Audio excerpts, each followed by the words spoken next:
Hi hello வணக்கம் and welcome. நான் உங்கள் சினிமா ரசிகன், இது உங்கள் சினிமா ரசிகன்.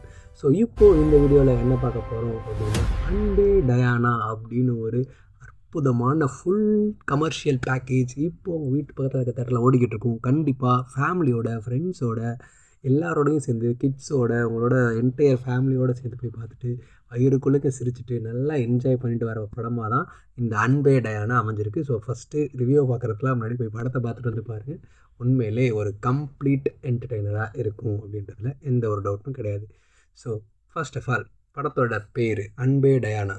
அது எதுக்கு வச்சுருப்பாங்க அப்படின்னு பார்த்தீங்கன்னா, அதில் டயானான்ற கேரக்டர் யாரும் இல்லை. பட் ஆனால் அந்த கவிதை இன்ட்ரோல் செக்மெண்ட்டில் கவிதைகள் வரும். அதில் வந்து மை டியர் லவ்னு ஆரம்பிக்கும். அதாவது அன்பே அப்படின்ற மாதிரி ஆரம்பிக்கிறதுனால வச்சுருப்பாங்க அப்படின்றதுக்காக நான் நினைக்கிறேன். That is the title card for this movie. Then அடுத்து என்ன அப்படின்னு பார்த்தோன்னா, பாரி இளவழகன். ஸோ அவரோட ஜமா பார்த்துட்டு அவரை ரொம்ப வியந்து பார்த்த நிறைய பேரில் நானும் ஒரு ஆள். ஏன்னா அவ்வளோ அற்புதமான படம் ஜமாவும் டைம் இருந்தால் கண்டிப்பாக அதோட ஓடிடியில் போய் பார்த்துட்டு வாங்க அப்படின்னா. So now coming back to Anbe Diana.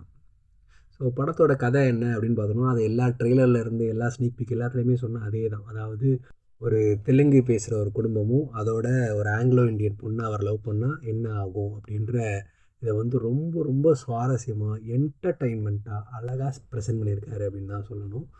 So ஒரு ஃபேமிலி இருக்குது. அந்த ஃபேமிலியில் வந்து சேத்தன் சார் வந்து அப்பாவாகவும் ரோஜா மேம் அம்மாவாகவும் அவங்களுக்கு பையனாக பாரி இளவழகன் அவர் நடிச்சிருக்காரு. ஸோ அதில் எழுத்து, இயக்கம், நடிப்பு பாரி இளவழகன் பண்ணும்போது ஒரு மாதிரி சூப்பராக இருக்குதுன்னு தான் சொல்லணும். தென் அவங்க சிஸ்டராக ஒருத்தவங்க பண்ணியிருக்காங்க. தென் அவருக்கு பையனாக தம்பியாக இன்னொருத்தர் பண்ணியிருக்காரு. ஸோ மொத்தம் 3 குழந்தைங்க. ஸோ 3 குழந்தைங்களையும் அதாவது ஒரு மாதிரி ஒழுங்காக வளர்க்கணும் அப்படின்னு நினைக்கிற ஒரு அம்மா, அவங்கள தான் ரோஜா மாமா காமிக்கிறாங்க. ஸோ அப்படி இருக்கும்போது இந்த பையன் வந்து ஒரு பாரி இளவழகன் சார் வந்து ஒரு கோச்சாக மாறிடுறாரு.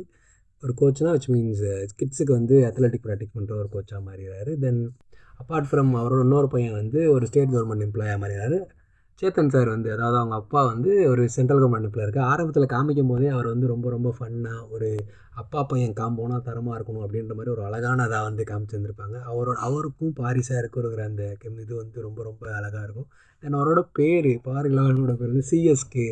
அது எதுவும் பெரிய பேராக வரும், கிருஷ்ணான்னு ஷார்ட்டாக கூப்பிடுவாங்க. பட் ஏதோ சித்ரா சிவா கிருஷ்ணா அப்படின்னு ஏதோ சம்திங் இருக்கும், அதை நீங்கள் பார்த்துக்கலாம்.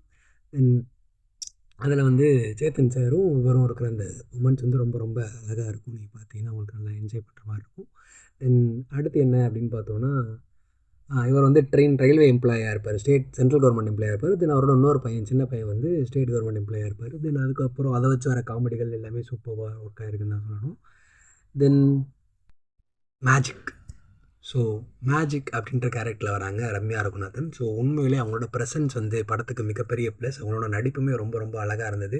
ரொம்ப சூப்பராக ஃபஸ்ட் ஹாஃப்லேயும் சரி, செகண்ட் ஹாஃப்லேயும் சரி, த்ரூ அவுட் த மூவியும் சரி செம்மையாக பண்ணியிருந்தாங்க. அதை பார்க்கும்போதே பாரி சாருக்கு ஒரு அவர் எவ்வளோ இது கொடுத்து நல்லா நடிக்கிறோம், அதுக்கேற்ற மாதிரி சூப்பரான ப்ரெசன்ஸும் தென் டைலாக் டெலிவரிஸ் எல்லாமே ரொம்ப ரொம்ப நல்லா இருந்துச்சு அப்படின்னு தான் சொல்லணும். So really super. தென் அடுத்து வந்து Gopi sir. So Gopi sir தான் படத்தோட செகண்ட் ஹீரோ அப்படின்னே சொல்லலாம். சூப்பராக என்டையர் மூவி அவர் பேசுகிற ஸ்லாங்காக இருக்கட்டும், தென் அவர் பண்ணுற காமெடி ப்ரெசன்ஸாக இருக்கும், கிளைமேக்ஸ் ட்விஸ்ட்டாக இருக்கட்டும், ஸோ எல்லாமே சும்மா வயிறு குழுங்க சிரிக்க வைக்கிற மாதிரி இருந்தது கோபி சாரோட பெர்ஃபார்மன்ஸ். ஸோ அவருக்காகவே கண்டிப்பாக படத்தை போய் எல்லோரும் பார்க்கலாம். போன வாரம் தான் சுதாகர் சார் பெர்ஃபார்ம் பண்ணார் அப்படின்னு பார்த்தோன்னா, இந்த வாரம் கோபி தான். ஸோ உண்மையிலேயே பரிதாபங்கள் ஃபேன்ஸுக்கெலாம் ஒரு அழகான ட்ரீட்டாக தான் சினிமா போய்கிட்டு இருக்கு அப்படின்றதுல ரொம்ப சந்தோஷமாக இருக்குது. தென் அடுத்து பார்த்தோம் அப்படின்னா, இனி கதை தான். ஸோ கதை என்ன அப்படின்னா, அதான் ஆங்கிலோ இண்டியன் பொண்ணு அவர் லவ் பண்ண ப்ரொப்போஸ் பண்ணிக்கிட்டே இருக்காரு என்டையராக. ஸோ பண்ணிக்கிட்டே இருக்கும்போது அவங்களும் ரிஜெக்ட் பண்ணிகிட்டே இருக்காங்க. பட் ஆனால் பிடிக்குன்றதுக்கும் லவ்வுக்கும் ஒரு பெரிய கேப் இருக்குது அப்படின்னு சொல்கிறதா இருக்கட்டும். தென் அந்த ஒண்டர்லேண்டில் போய், அது ஒண்டர்லேண்டுன்னு ஒரு இடத்துக்கு வந்து பேர் வச்சுருக்காங்க. ஸோ தென் அந்த ஒண்டர்லேண்டில் போய் அவர் தமிழில் சொல்கிற கவிதையாக இருக்கட்டும், தென் அதை அவங்க இங்கிலீஷில் ட்ரான்ஸ்லேட் பண்ணிட்டு சொல்கிற கவிதையாக இருக்கட்டும், அது வந்து ரொம்ப ரொம்ப அழகாக ஒரு தேட்டர் மெட்டீரியலாக இருந்துச்சு அப்படின்னு தான் சொல்லணும். அந்த இடத்துல பட்டாம்பூச்சிகள் பறக்கிறதே ரொம்ப ரொம்ப அழகாக இருக்குது. தென் அவங்க அப்பா அம்மா சேரும்போது ஒரு பட்டாம்பூச்சி பறக்குது, தென் இவங்க சேரும்போது மேலே 2 பட்டாம்பூச்சி, அந்த இதெல்லாம் பார்க்குறதுக்கு ஒரு மாதிரி சினிமாட்டிக்காக சூப்பராக இருந்துச்சுன்னு நான் சொல்லுவேன் அந்த சீன்ஸ்லாம்.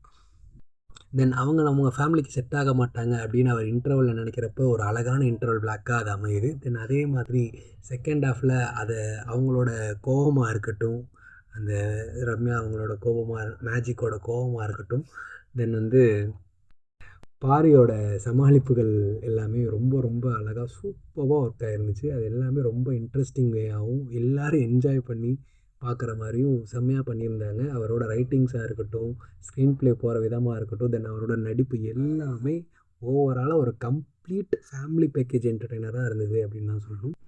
தென் அப்படியே த்ரூ அவுட் கிளைமேக்ஸ் போகும்போது அவர் கடைசியில் அந்த ஓவரால் ஒரு நிறைய ட்விஸ்ட் அண்ட் டர்ன்ஸ்லாம் லாஸ்ட்டாக ஒரு சின்ன ட்விஸ்ட் இருக்குது. தென் ஓவரால் மூவி வந்து ஃப்ளோ பண்ணிட்டு கொண்டு போகிற விதம், தென் அவங்க அக்காவோட இஷ்யூவை சால்வ் பண்ணுறது, அதில் என்ன இருக்குது, அதுக்கப்புறம் கம்யூனிட்டியை, அதாவது படத்தோட மெயினாக பேசியிருக்குது என்னென்னா அந்த கேஸ்ட் ரிலேட்டடான ஒரு தாட்டை வந்து அழகாக பேசியிருக்காங்க. அதில் மைல்டாக பேசியிருந்தாலும் அதுலேருந்து எப்படி இந்த காமிக்கல் சப்ஜெக்டோட ரிலேட் பண்ண முடியுமோ அதை அழகாக கொண்டு போயிருக்காரு அப்படின்னு தான் சொல்லணும் பாரி. தென் ஃபைனலி கடைசி கிளைமேக்ஸில் வந்து அவர் எல்லா லாங்குவேஜும் ஹிந்தியாக இருக்கட்டும், கன்னடாவாக இருக்கட்டும், தென் வந்து இங்கிலீஷ், அதுக்கப்புறம் இங்கிலீஷ் பேக்கெட், அந்த சீன்லாம் வேறு லெவலில் ஒரு மாதிரி பிளாஸ்ட் ஆகிடுச்சு தேட்டர் கிளைமேக்ஸில். ஸோ அவ்வளோ அற்புதமான சீனாக இருந்தது கிளைமேக்ஸு. ஸோ கண்டிப்பாக தேட்டரோடு சேர்ந்து, அதாவது ஃபேமிலியோட தேட்டரில் போய் ஃபேமிலியோடு சேர்ந்து ரொம்ப ஃபன் பண்ணி சிரிச்சுக்கிட்டே ஒரு படம் பார்க்கணும் அப்படின்னா அன்பேடானா அது பாருங்கள், அற்புதமான சாய்ஸ் தான். ஸோ கண்டிப்பாக ஃபேமிலியோடு சேர்ந்து போய் அன்பேடான பாருங்கள் அப்படின்னு சொல்லிக்கிறேன். தேங்க்யூ.